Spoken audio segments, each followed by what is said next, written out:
Hey there, it's Matt Diaz, Director of Communications for the Minnesota Coalition for the Homeless, and you're watching the virtual Homeless Day on the Hill wrap-up. Before anything else, we at MCH want to give a huge thank you to the 500 plus advocates that registered for the event. We were able to have a moving program focused on the themes of hope and abundance, an incredible press conference focused on the historic surplus and the historic responsibility that we have to take action, over 150 advocate visits with lawmakers to discuss the issues that matter to them surrounding homelessness, and both the House and the Senate committee hearing on homelessness that took place during DOTH. That is a lot of stuff in a very short amount of time, and none of it would be possible without all the advocates who signed up to join the conversation. So once again, thank you. At the program, we were fortunate enough to have some incredible speakers to share the themes of hope and abundance. These speakers were Tiki Brown, Assistant Commissioner for Children and Family Services at the Minnesota Department of Human Services, Comfort Dondo, the founder of Pumulani, Pastor Erica Kozer and Pastor Colette Brody-Grunin from Connection Shelter in Mankato, Leanne Little Wolf, Co-Executive Director for the American Indian Community Housing Organization in Duluth, Asala Sol Young, Executive Director of Urban Homeworks, and Charles Kane, founder of Brothers Empowered, and finally Thomas Adams, Vice President of Housing and Services at Common Bond Communities. Additionally, MCH was lucky enough to have Lieutenant Governor Peggy Flanagan join us to say a few words on the importance of supporting programs and policies that work to end homelessness in Minnesota. Here's a short clip. Our proposals are rooted in the deep recognition of the importance of all of your work and of housing stability for all, and of righting the injustice of homelessness in our state. These investments in our housing and homelessness package are historic and transformational because this work needs and deserves this investment. Thank you once again to Lieutenant Governor for taking the time to join us. At this year's press conference, we were also joined by some amazing people with lived experience, organizations, and other community leaders to talk about the historic surplus.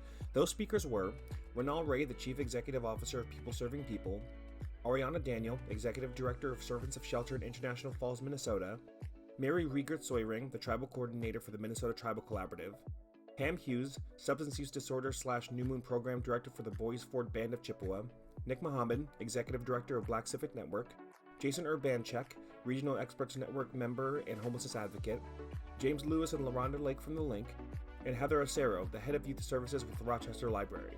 Thank you all so much for joining us. Here's a brief clip from one of our amazing speakers. The pandemic was an opportunity to create and immediately test relationships across many organizations. These strong relationships and communication channels continue as we all work together to design the next phase of our community service response. Our community would appreciate the state investing in services for people experiencing homelessness. There is a unique opportunity with COVID relief funds, the surplus, and this local momentum that we've built to work collaboratively on long-term solution planning. The library took up this historic responsibility in March 2020, and we hope that the state will invest the historic surplus to serve our most vulnerable.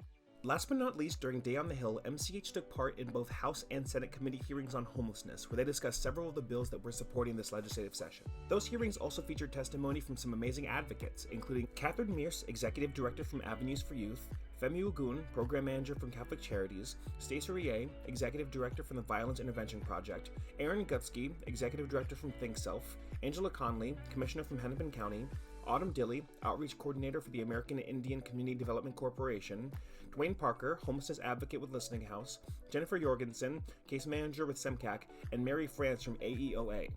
Thanks to all these amazing testifiers for showing up and voicing their support for the bills that will help ensure every Minnesotan has a safe and dignified home. If you want to watch the recordings of any of these hearings or check out the DOTH program and press conference, you can find links to all those YouTube videos in the description below.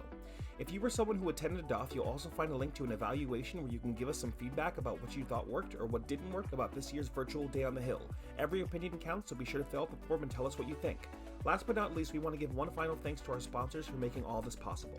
Day on the Hill was a whirlwind few days that all of us at MCH were so happy to put together, and we can't wait to do it all again next year.